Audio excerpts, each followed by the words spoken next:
Bahkan mereka yang sama sekali tidak peduli dengan anime dan video game Pokemon mungkin memiliki kesadaran tertentu untuk memahami Pokemon. Pokemon masih merupakan fenomena besar dan salah satu properti yang paling terkenal di medianya masing-masing. Serial anime Pokemon telah mendapatkan pengikut yang sama berdedikasinya dengan audiens game Pokemon itu sendiri. Dan ini sama pentingnya bagi franchise Pokemon loh. Anime Pokemon menampilkan Ash Ketchum sebagai protagonis utamanya yang tak akan pernah terlupakan, ya kan? Dan ia telah menangkap banyak Pokemon unik selama bertahun-tahun. Ash memiliki sejumlah Pokemon yang bisa dibilang sebenarnya tidak terlalu kuat, tetapi mereka tetap kuat di tangan Ash itu sendiri. Dan itulah tujuan kita hari ini, melihat Pokemon yang sebenarnya tidak terlalu kuat, tapi karena Ash yang melatihnya menjadi super kuat. Mari langsung saja kita masuk ke daftarnya. Let's go! Bulbasaur. Bulbasaur adalah salah satu dari 3 Pokemon starter dari Pokemon generasi pertama yang diperoleh Ash atau Satoshi di awal Kanto selama serial animenya. Beberapa Pokemon starter mengalami perubahan besar dan juga berevolusi. Namun Bulbasaur tetap menjadi Pokemon yang tidak berkembang melampaui bentuk dasarnya. Tapi ini tidak selalu menjadi masalah besar kok. Dan meskipun Bulbasaur tidak berevolusi, ia tetap menjadi Pokemon yang membawa lebih banyak kemenangan daripada kekalahan bagi Ash itu sendiri. Ash mengandalkan Bulbasaur dalam banyak situasi dan tidak memperlakukannya secara berbeda dari Pokemonnya yang lebih kuat. Kingler. Spesialisasi Ash bukanlah Pokemon tipe air. Dan setiap kali ia memperoleh Pokemon baru yang kuat, biasanya ia akan membiarkannya terlebih dahulu. Krabby dan bentuk evolusinya yaitu Kingler adalah Pokemon yang benar-benar standar dari generasi pertama. Butuh beberapa waktu bagi Ash untuk menggunakan Krabby-nya dengan benar dan membuatnya berevolusi. Tetapi ia hanya mengalami 1 kekalahan dan beberapa kemenangan. Anime tersebut secara khusus memperlihatkan bagaimana Kingler milik Ash ini tidak sekuat yang lain. Tapi sekalinya bertempur, ia tetap mendominasi meskipun cuma sedikit episode doang. Corpus. Beberapa Pokemon yang ternyata menjadi petarung terbaik Ash dalam pertempuran sungguh mengejutkan. Wajar saja jika Pokemon legendary atau Pokemon yang berevolusi sepenuhnya mampu mengalahkan lawannya dengan sangat mudah, ya kan?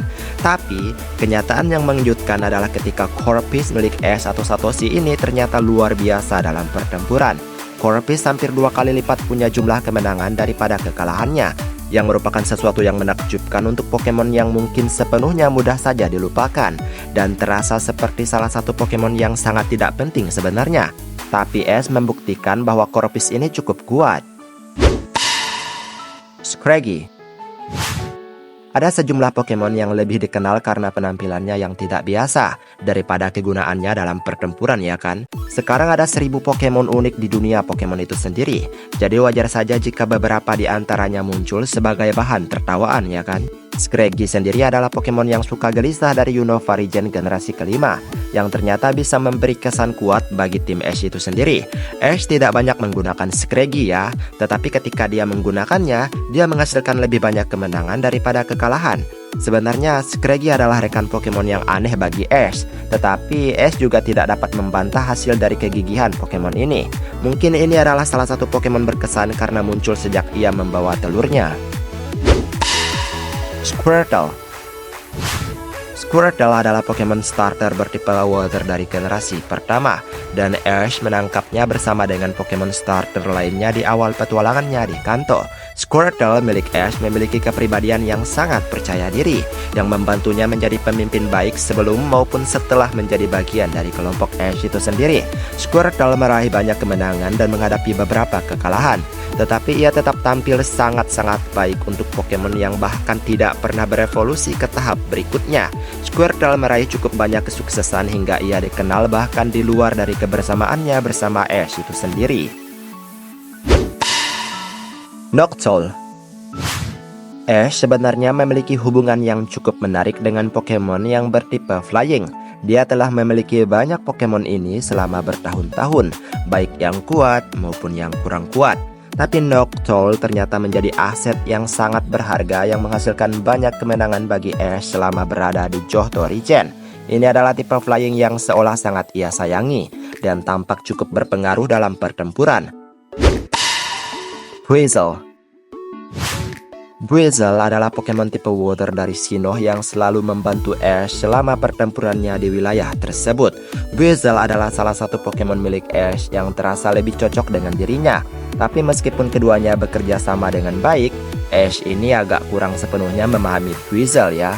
Meskipun demikian, Pokemon temperamental ini menghasilkan lebih banyak kemenangan daripada kekalahan. Mengingat bahwa itu hanyalah Pokemon generasi keempat acak tanpa ia evolusikan, ya sungguh mengesankan melihat seberapa baik kinerjanya di anime bersama Satoshi. Gible.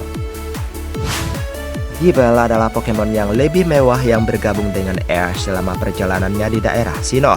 Gible adalah Pokemon tipe Ground dan juga Dragon yang pada awalnya tampak seperti terlalu berat untuk ditangani Ash. Tetapi ia adalah Pokemon yang sangat kekanak-kanakan dan juga naif, yang membuat Gible ini jauh lebih tidak menakutkan dan untungnya cocok aja dengan Satoshi. Meskipun sifatnya suka bermain-main, tapi Gible ini tetap dibawa ke medan perang saat dibutuhkan. Gible tidak sering bertarung untuk Ash, tetapi ia membuat kesempatan ini menjadi lebih penting saat bertarung, terutama karena ia biasanya membawa kemenangan saat ia bertarung. Heracross. Heracross adalah Pokemon bertipe Bug dan juga Fighting yang cukup standar dalam generasi kedua. Tetapi Pokemon ini menjadi jauh lebih populer karena merupakan tangkapan pertama Ash saat ia masuk ke daerah Johto. Heracross menghadapi kemenangan dan juga kekalahan karena membantu Ash lebih banyak di pertempuran. Jadi masuk akal, kadang kalah, kadang menang gitu. Heracross bukanlah kisah sukses terbesar di tim Ash, tapi mengingat tipe Bug memang sangat biasa aja, tetap mengejutkan bahwa ia tetap mampu memenangkan beberapa pertempuran dan tetap terlihat kuat. Pikachu. Tidak mengherankan bahwa Pokemon pendamping utama Ash di seluruh seri animenya ini juga merupakan Pokemon yang punya kemenangan yang sangat-sangat tinggi. Pikachu memiliki kekuatan yang luar biasa. Semisal pun ia kalah, ia masih punya lebih dari 60 kemenangan untuk Ash bahkan saat melawan legendary Pokemon sekalipun, yang pastinya sangat mengesankan ya kan? Ini semua tercipta dari Pokemon tipe listrik yang sebenarnya biasa aja kalau dalam game, yang mungkin tidak akan pernah dipikirkan oleh kebanyakan orang jika Ash tidak menampilkannya dengan sangat menonjol. Pikachu sebenarnya memiliki banyak kesempatan untuk berevolusi dan mendapatkan kekuatan yang lebih besar. Tapi kepastiannya untuk tetap tidak berubah adalah bagian dari pesona Pikachu itu sendiri. Dan terbukti dia sangat ikonik. Dan itulah beberapa Pokemon yang sebenarnya biasa aja atau lemah, tapi bisa cukup kuat di tangan Satoshi atau Ash. Baiklah, sampai di sini video hari ini. Maaf jika ada kesalahan kata atau mungkin ada kalimat yang kurang tepat, mohon bantu koreksi. Dan kita ketemu lagi di video lainnya. Aku pamit dulu. Dadah.